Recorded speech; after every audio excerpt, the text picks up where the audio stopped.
Nous sommes ici au musée Picasso à Paris, qui est donc le musée national dédié à cet artiste et qui a la plus grande collection publique au monde. Utiliser la VR, la réalité virtuelle au musée, c'est vraiment une question que tous les conservateurs de musée se posent. We are a co-producer on the Metamorphoses of Guernica, which is this excellent VR that we have opening today, along with Lucid Realities and the Picasso Museum in Paris. Vive Arts is committed to supporting cultural heritage and new methods of engaging with audiences. C'est comme ça que nous allons travailler avec Lucid Réalité sur un format VR, un format immersif sur l'œuvre de Guernica, qui soit assez resserré mais qui permette de présenter, de déployer tous les aspects historiques, esthétiques autour d'une œuvre extrêmement emblématique aujourd'hui.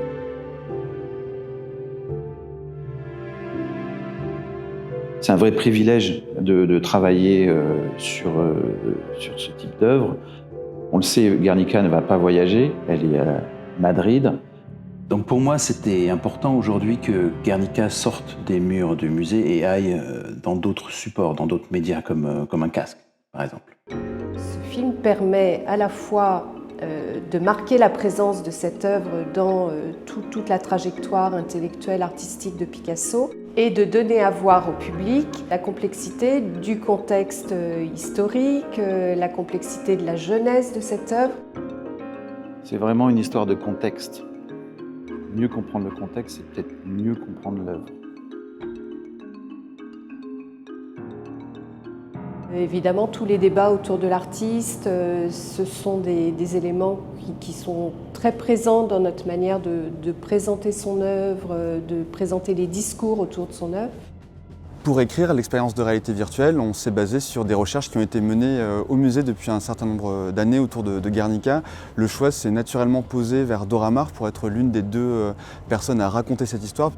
Dora Maar, qui est donc la compagne de Picasso et qui est par ailleurs une très grande photographe, très proche du milieu surréaliste et très engagée politiquement.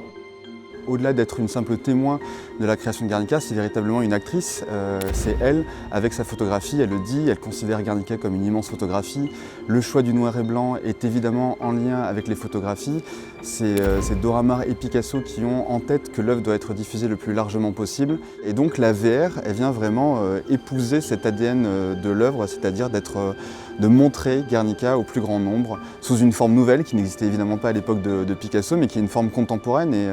Et je pense que c'est ça aussi qui est intéressant, c'est de montrer que presque 90 ans après sa création, Guernica continue encore de résonner puissamment dans nos sociétés. Le choix de la VR n'est pas innocent.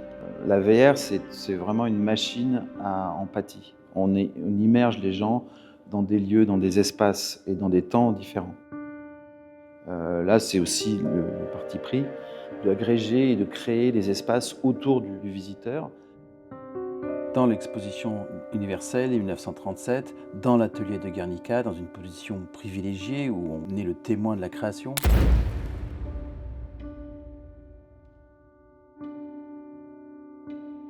Un des axes de travail, c'était d'aller emprunter dans le langage de la photographie. Parce que je pense que la photographie est au centre un petit peu de la création de Guernica.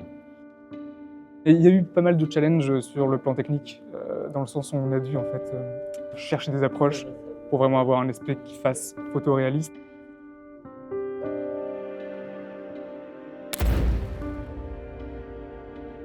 Donc nos personnages sont des personnages figés. Pour faire ça, on a pris des personnages qu'on a animés dans un modeleur 3D.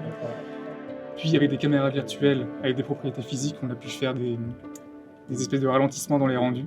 Et à partir de là, on avait la matière pour pouvoir appliquer ces nouvelles photos-là par-dessus nos personnages.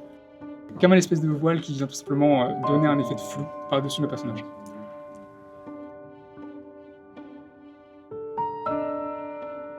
Pour le traitement graphique de cette scène, on a essayé de se rapprocher le plus possible de ce qu'on avait sur les photos d'époque recolorisées, qu'on a par exemple ici avec le livre officiel en fait. Donc pour ça, il y a eu beaucoup de recherches d'archives, énormément de photos en noir et blanc qu'on a soit recolorisées nous-mêmes pour arriver à ce traitement qui rappelle un peu le jus d'époque, ou des images qui étaient déjà colorisées, donc le but étant de récupérer un peu le grain photo, le grain papier.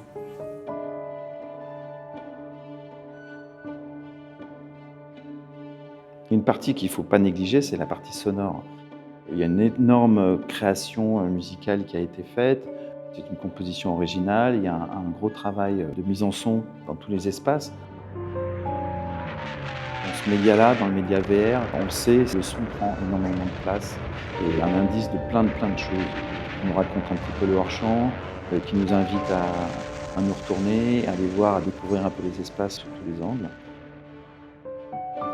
Parler de Guernica aujourd'hui, c'est un peu une dénonciation de l'histoire. C'est pas une peinture de l'histoire décorative, c'est vraiment aujourd'hui, en 2026, c'est d'autant plus pertinent d'aborder cette question. It's a symbol of peace, but it's also a call to action, and it's become a symbol of what is possible when an artist takes, really something that is galvanizing the world and continues to tell that story over and over and over again.